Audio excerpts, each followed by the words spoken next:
Coucou tout le monde, contente de vous retrouver. Depuis ce matin que j'ai le goût de vous faire un partage puis d'amener une réflexion en même temps.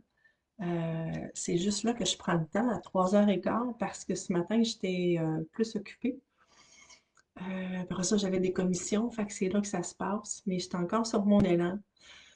Ce qui m'amène à vous faire cette vidéo, ce live, c'est que ce matin, dans ma boîte courriel, je suis abonnée à quelques pages, puis des fois, je reçois des genres d'infolettres, et j'en avais une ce matin qui vient de Cyril de l'Arche du Savoir. Fait que pour ceux qui le suivent vont savoir de quoi je parle. Et les autres, je vous invite à faire vos recherches. C'est quelqu'un que je connais depuis 1 an et demi, 2 ans, que je suis sur les réseaux sociaux, YouTube, où il a fait beaucoup d'entrevues. Et lui, c'est une personne qui a fait beaucoup de recherches dans sa vie, beaucoup de formations. Il est quand même autodidacte, mais il est allé glaner tout ce qu'il avait besoin pour comprendre sur la numérologie, sur plein, plein, plein d'affaires. Mais oui, la numérologie, la christologie, entre autres, la genèse, sont plein de domaines où il est très, euh, comment est-ce qu'on dit ça? Quelqu'un qui s'est vraiment formé, qui a vraiment beaucoup de connaissances, là. Il a appris des langues anciennes, des langues mortes pour avoir accès à des documents. Quand même, c'est pas un deux de pique. Puis, je suis pas d'accord avec tout ce qu'il propose, avec tout ce qu'il partage, mais il y a des choses qui résonnent.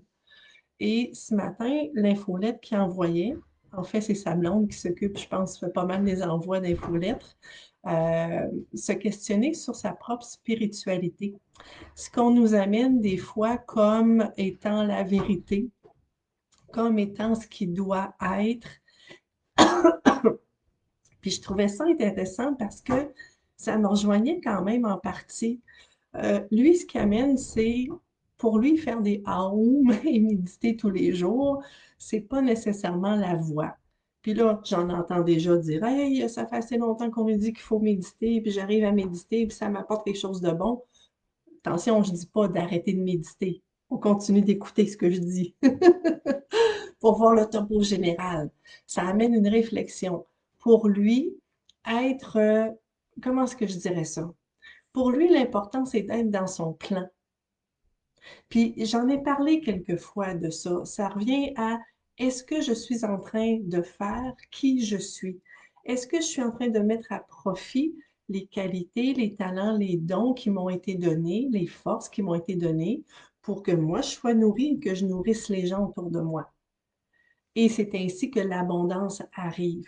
Donc, ce qui amène en fait, c'est d'arrêter d'être dans une passivité, hein, il faut absolument que je médite ou que je fasse du yoga pendant des heures à tous les jours ou à toutes les semaines, absolument. Euh, tout est toujours parfait, donc je ne crée pas ma vie, mais je peux à la limite la subir. Fait qu'il amène plutôt le soyez créateur de votre vie, faites des choix pour vous, mettez-vous en mouvement, et je vous dirais que ça résonne pour moi.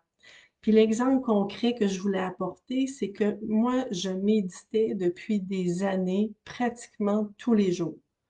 On va dire 4, 5, 6 fois par semaine, là, presque tous les jours depuis des années. Et ça m'a beaucoup apporté. Mais il y a à peu près plus ou moins 1 an, c'est comme imposé à moi que j'avais moins le goût. Puis je me suis permis d'écouter ça. Alors maintenant, je médite, oui, tous les jours, mais juste avant de me coucher pour calmer mon mental. Fait que c'est à peu près 10-15 minutes par jour, au lieu d'être, en plus d'être toujours avant de me coucher, parce que ça fait des années que je le fais, je rajoutais dans ma journée aussi des 10-15-20-30 minutes presque tous les jours.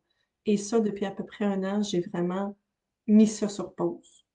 À moins que j'aie un grand besoin, là, un appel, ou oui, je le fais. Mais j'ai mis ça sur pause parce que j'avais réalisé que je recevais beaucoup de guidance, soit quand je fais un soin énergétique à quelqu'un, soit quand je vais prendre mes marches, soit quand je suis dans le bain ou dans la douche, puis que l'inspiration, elle arrive dans ces moments-là. Donc, c'est pas obligé d'être à un moment où je suis assise avec une musique, avec de l'encens, puis à être à l'écoute, puis à élever ma vibration, puis à prendre une demi-heure pour être à l'écoute. Bien sûr que ça permet d'apaiser le mental. Bien sûr que ça peut être bien de le faire. Tout ce que j'amène, c'est Est-ce que ce qu'on vous propose comme spiritualité, que vous l'appelez le New Age ou le courant actuel, ou bon, peu importe, le domaine du mieux-être, est-ce que ça vous convient? Est-ce que ça répond à vos besoins? Puis est-ce que c'est en phase aussi avec qui vous êtes? Parce qu'on n'est pas toutes pareilles, parce que dans qui on est, dans ce qu'on porte, des fois, on a besoin d'aller dans une avenue, puis pour l'autre, le voisin, ça va être une avenue complètement contraire, puis c'est parfait pour les deux. Moi, ce que j'amène, c'est de rester en contact avec vous, puis ça, c'est pas la première fois que j'en parle, ça fait souvent. Revenir à votre discernement, revenir à votre corps, à votre ressenti, à vos émotions, à ce qui est là, puis de voir les messages que ça vous amène et surtout de suivre votre joie parce que pour moi, la joie, elle est connectée directement à l'âme.